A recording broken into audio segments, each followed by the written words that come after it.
아멘. 할렐루야. 오늘도 주님의 귀한 약속의 그 놀라운 증거들이 우리의 기도의 현장 가운데 드러나기를 간절히 소망합니다. 기도는 형식과 외식이 아니고 능력인 줄 믿습니다. 사도 바울이 말했죠. 내가 너희를 다시 보러 갈 때, 고린도 교회에 그랬나요? 내가 너희의 어떠한 그 믿음을 보겠느냐 하면서 너희의 그 능력의 어떠한 형식을 보는 것이 아니라 뭘 보겠다고요? 그 실제 능력, 그 능력의 실제를 보겠다고 그렇게 말을 하고 있습니다. 능력에도 이론이 있고 실제가 있습니다. 저는 기도는 이론이 아니고 실제라고 믿습니다. 기도할 때 이론으로는 해석이 안 되고 어떻게 표현할 길이 없지만 우리 가운데 말할 수 없는, 말로 형용할 수 없는 하나님의 능력이 우리 가운데 강력히 침투할 때 우리의 영이 살아나는 줄 믿습니다.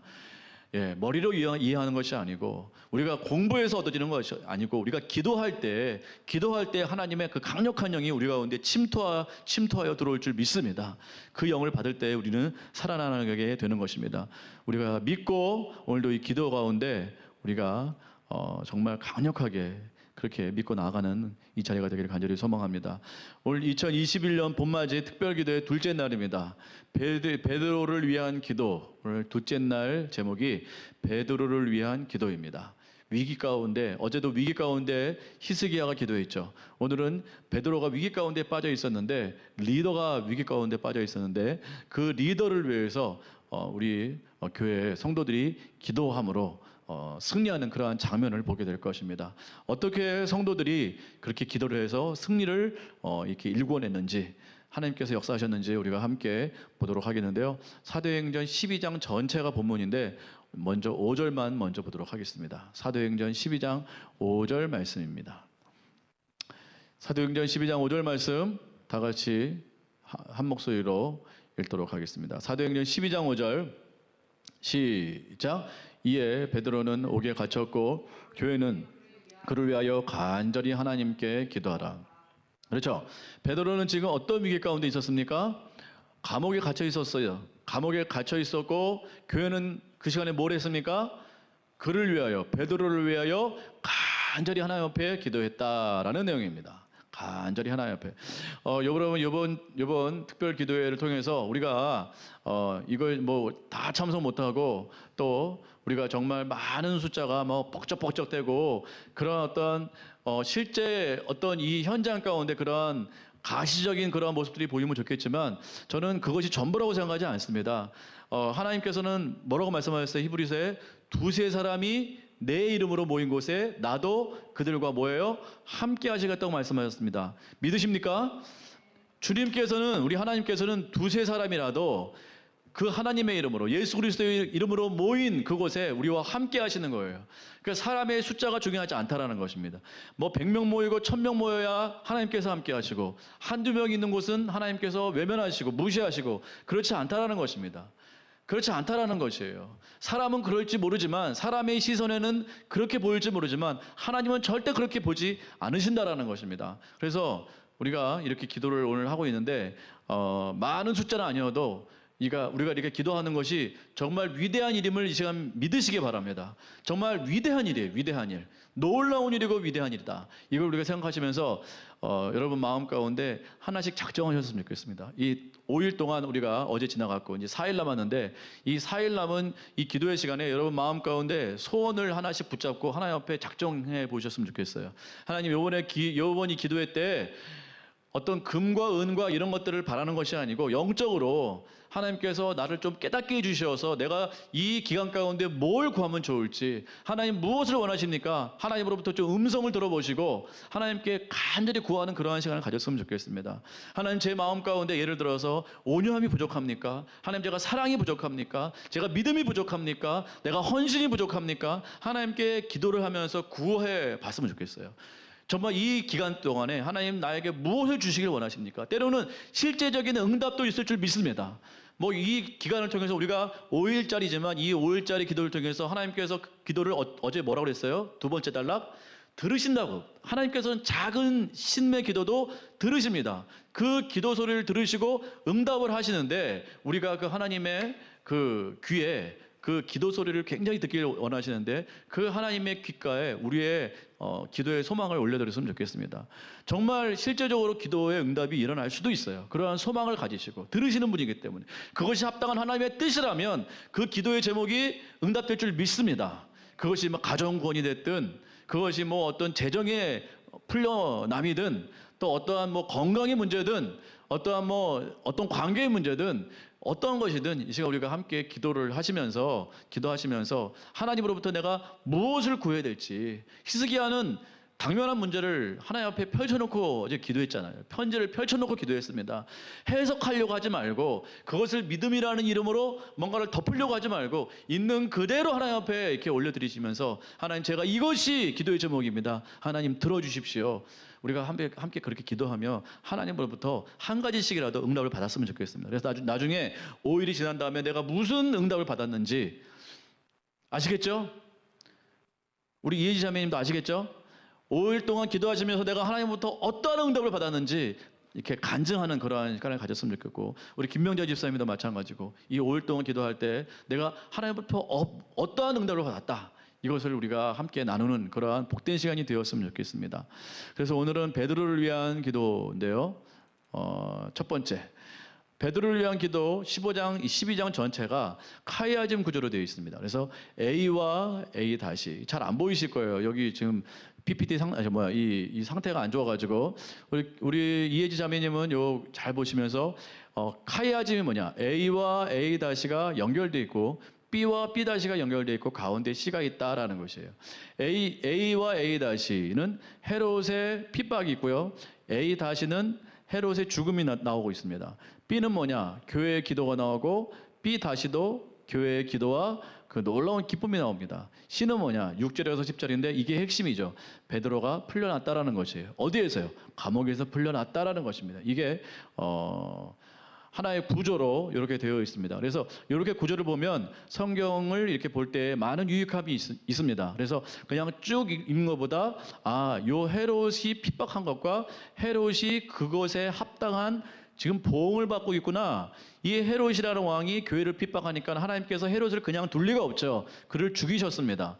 B는 뭐예요? 교회가 기도하고 교회가 기도했더니 어떤 역사가 일어났어요?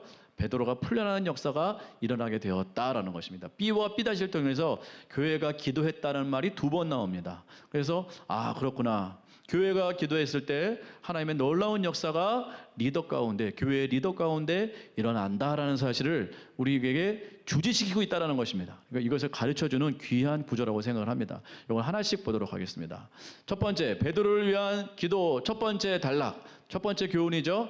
위기의 상황에 반드시 해야 할 것은 뭐다? 기도다라는 것이에요. 1절에서 5절까지 말씀 다 같이 읽어보겠습니다. 시작.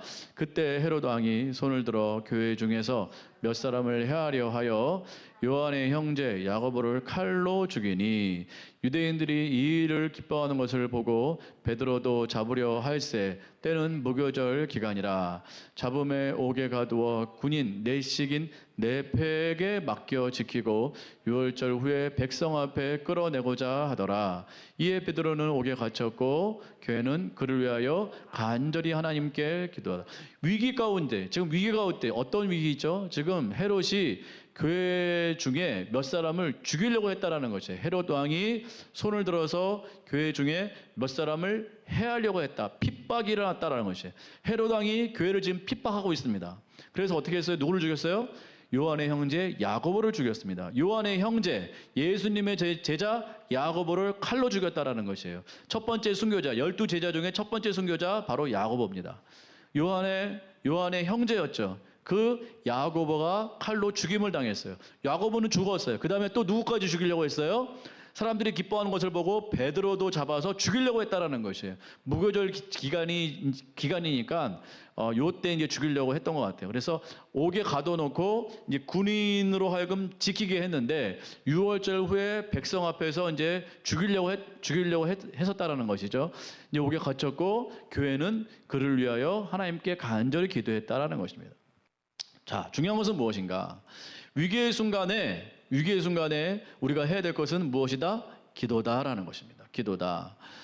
위기 상황 가운데 우리가 해야 될 것은 특별히 벌써 야고보가 교회는 핍박을 당하고 있었고 리더인 야고보는 죽었고 베드로도 지금 죽이려고 감옥에 가두고 있는 것이에요.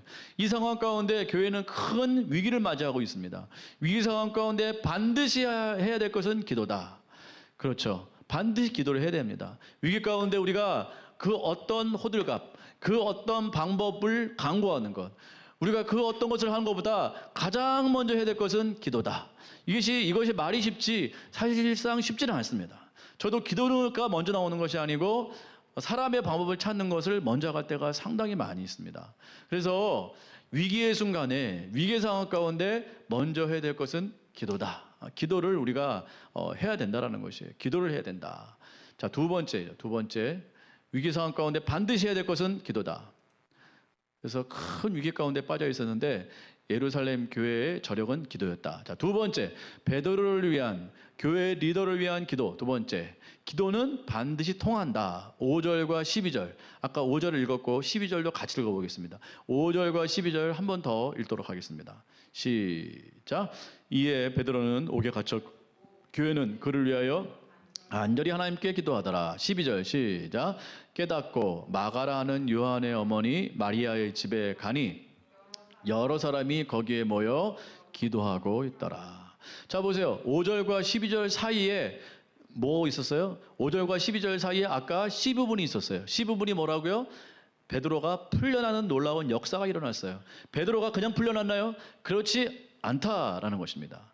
5절에서 교회가 간절히 기도하고 있었고 베드로가 풀려나서 마가의 어머니의 집에 갔더니 마리아의 집에 갔더니 여러 사람이 모여서 제자들이 모여서 거기서 뭐 하고 있었어요? 기도하고 있었더라는 것이에요. 그러니까 베드로가 풀려나는 것은 우연히 일어나는 것이 아니고 기도했기 때문에 풀려났다라는 것을 이 본문은 지금 강조하고 있다라는 것이에요. 강조하고 있다라는 것입니다. 그래서 반드시 위기 때 우리들이 기도해야 되는데 그 기도가 통한다라는 것입니다. 기도가 이게 통한다. 문을 열게 하는 놀라운 역사로 그렇게 통하여져 있다. 5절과 12절이 기도로 묶고 있는 거예요. 누구를? 베드로, 위기에 빠진 베드로를 지금 묶고 있는 것이에요.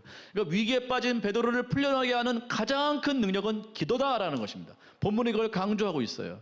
그래서 이 기도가 통할 때 놀라운 스파크 역사가 일어난다는 거예요. 그러니까 베드로가 감옥에 가기 전에부터 이 교회에서는 기도하고 있었어요. 베드로가 풀려나면서 내가 왜 풀려났나? 막 천사가 막 자기를 풀어주거든요. 갑자기 자기 옆구리를 치 베드로가 이렇게 누워있는데 발로 찼어요. 근데 눈을 깨보니까 천사예요. 그리고 갑자기 이렇게 쇠사슬이 풀리더니 그 옥문을 지났는데 옥문이 저절로 열리는 거예요. 그리고 거길 통과하는데도 아무도 몰라. 아까도 보니까 군인이 4명이나 지키고 있었는데 몰라. 모르고 있어요. 베드로가 지금 옥문을 열고 나가고 있는데도 몰라요. 근데 도대체 이러한 놀라운 일이, 기적과 같은 일이 어째서 벌어졌는가? 그것은 그냥 일어난 것이 아니고 알고 봤더니 기도가 감싸고 있었다라는 것이에요. 베드로가 감옥에 가기 전부터 감옥에 갔을 때부터 기도했고 풀려나는 그 순간까지도 이 교회에서는 기도하고 있었다라는 것이에요. 그러니까 놀라운 기적과 같은 역사는 기도로 감싸져 있다. 기도로 시작돼서 기도로 마무리가 되어져 간다라는 것입니다. 기도가 너무너무 중요한 것이에요. 우리가 볼 때는 안 보이죠. 베드로가 지금 감옥에 갇혀 있을 때 전혀 기도가 안 보여요. 그러나 베드로가 나올 수 있었던 아주 중요한 그 첫 번째와 마지막의 역사는 바로 기도였다라는 거예요. 기도는 눈에 안 보이지만 반드시 역사하는 힘이 있다라는 것이에요. 하나님께서 이 본문을 통해서 강조하는 건 기도로 말미암아 이런 일이 일어났다. 예루살렘 교회의 가장 큰 저력은 뭐다? 기도라는 기도. 성령을 받을 때도 기도했고 스데반도 기도했고 어려운 일이 있을 때마다 기도했고 그리고 또 뭐예요? 사도행전의 다른 부분 보니까 막 헬라파 과부가 히브리파 과부가 싸우니까 막 정신이 없잖아요. 위기 가운데 있었어요. 그때 사도들이 결정한 게 뭐예요? 우리는 말씀 전하는 것과 기도에 전무하리라. 이게 예루살렘 교회의 저력이었다는 것입니다. 우리 하늘문 교회의 저력은 뭐예요? 그렇다면 우리 하늘문 교회의 저력이 무엇이어야겠습니까? 그건 다른 것이 아니고 기도여야 될 줄 믿습니다.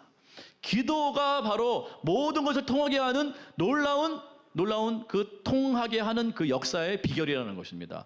연결이 되어 있다는 거예요. 연결이 되어 있어. 그러니까 감옥에 들어가기 전부터 기도하더니 감옥에 나오는 그 순간까지 기도했다. 이것이 연결이 돼서 결국 하나님의 놀라운 역사가 일어나게 된다라는 것입니다. 우리 한우문교회에 하나님의 이 놀라운 역사가 일어나길 원합니다.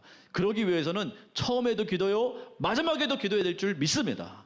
우리가 기도로 그렇게 하나님 앞에 우리의 심령을 우리가 그렇게 하나님 앞에 드릴 때 하나님의 역사가 일어난다. 무엇으로 말미암아? 기도로 말미암아.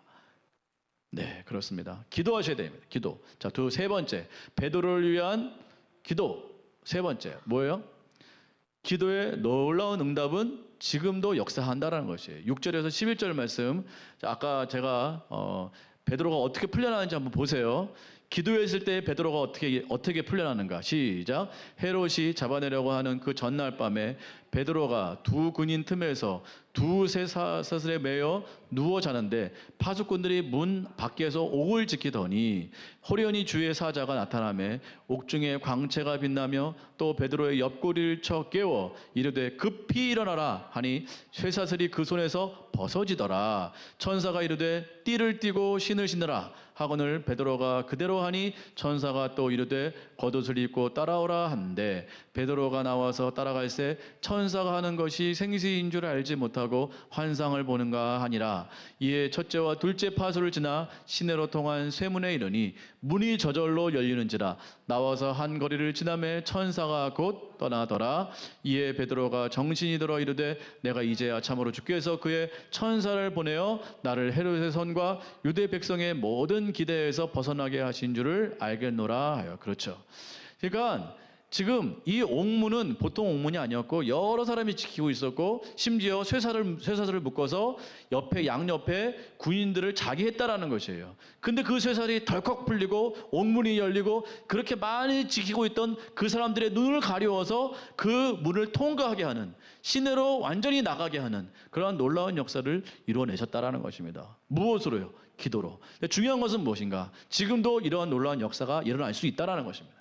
너무 우리가 과학에 쩌들어가지고 너무 문물에 쩌들어가지고 그러니까 이론적으로 머리로 이해가 안 되면, 내 지식과 경험으로 이해가 안 되면 믿으려고 안 합니다. 그러니까 신앙이 야성이 사라지고 어떠한 응답이 사라지고 기적이 사라지고 뭐 이런 것들 다 사라져버리고 뭐만 남았어요? 이론만 남았어요. 이론만. 그러니까 내 머리로 이해가 되고 경험이 되어지지 않는 것들은 믿으려고 안 한다라는 것이에요.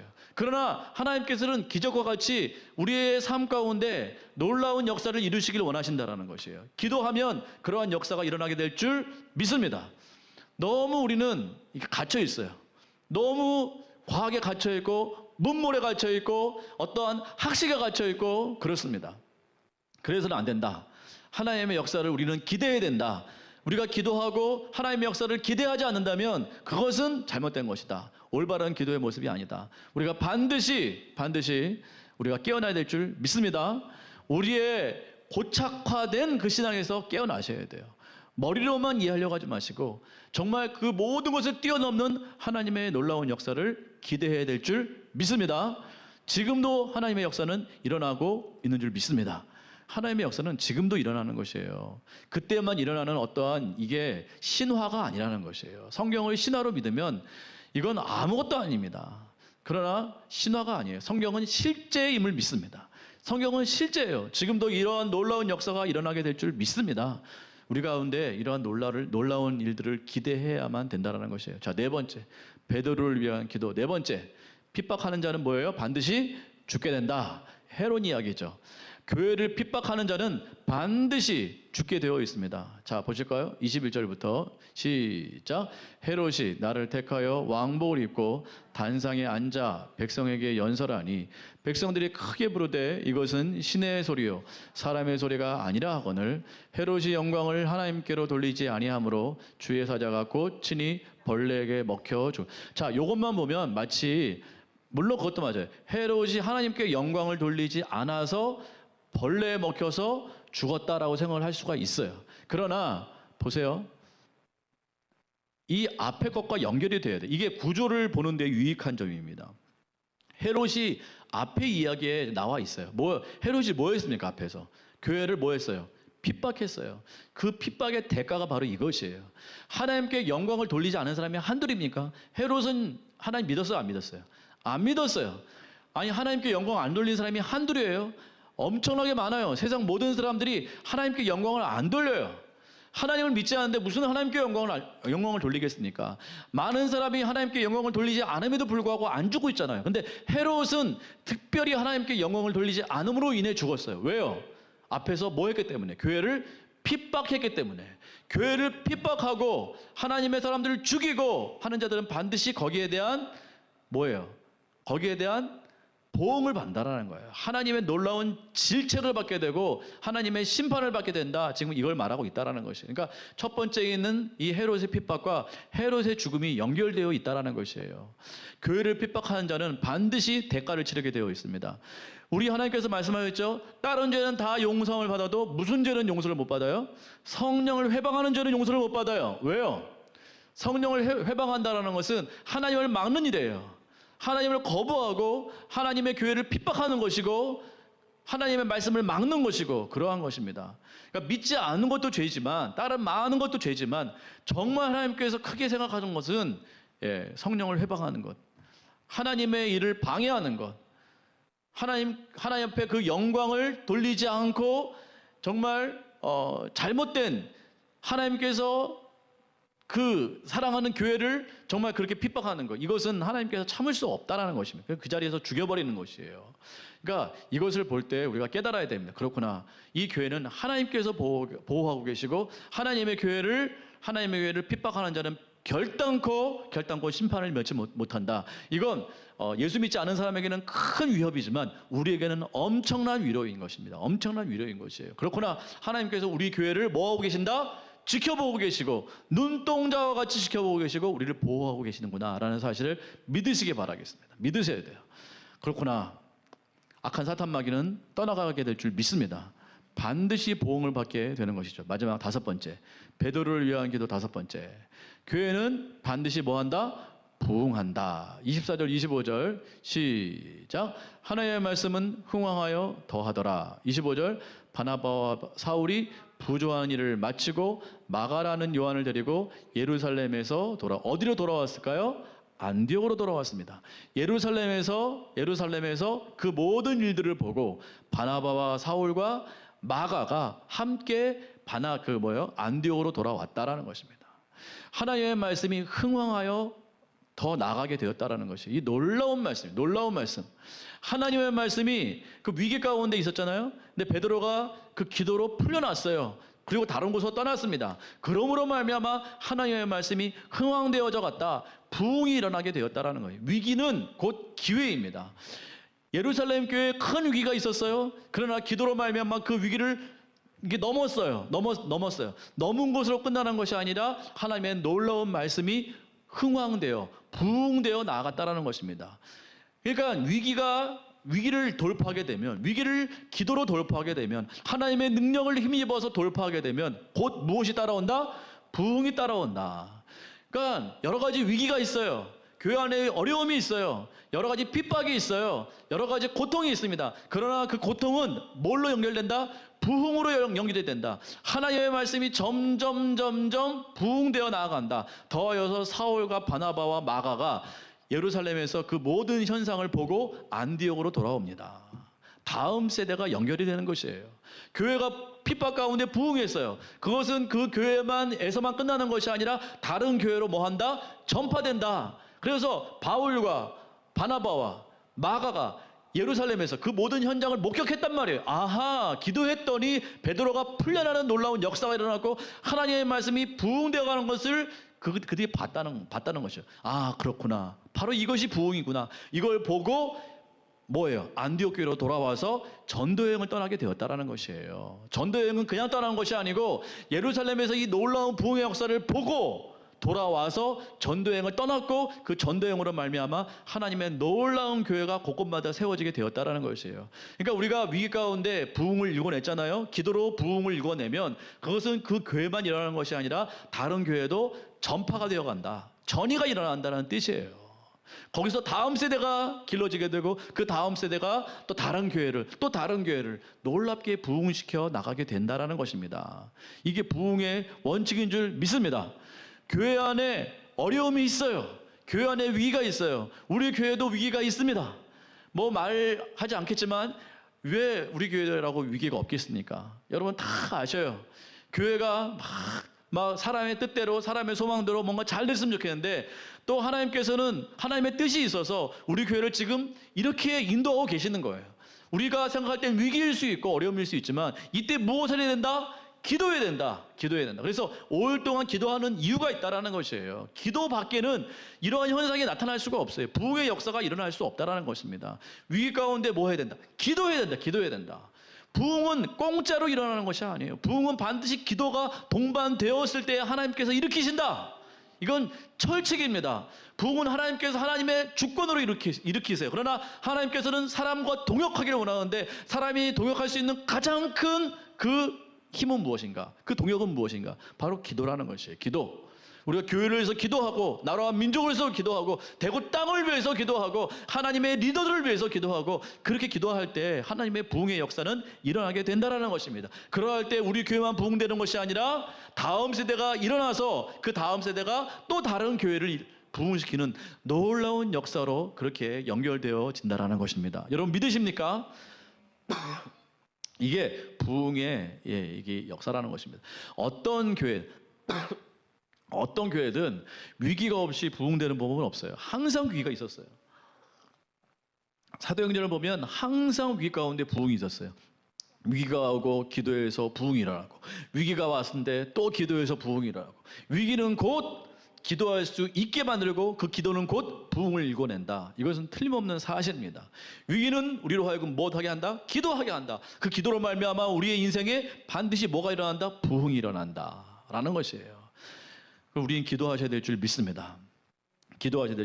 제가 오늘 시찰을 갔다 왔는데 거기서 저번에 말씀드렸던 암에 걸렸던 암 2기 말기에서 수술하신 목사님을 만나서 차 한잔을 했습니다. 그분께서 정말 병상에서 많은 고통을 당하셨어요. 그 암 수술하는 것이 쉽지 않죠.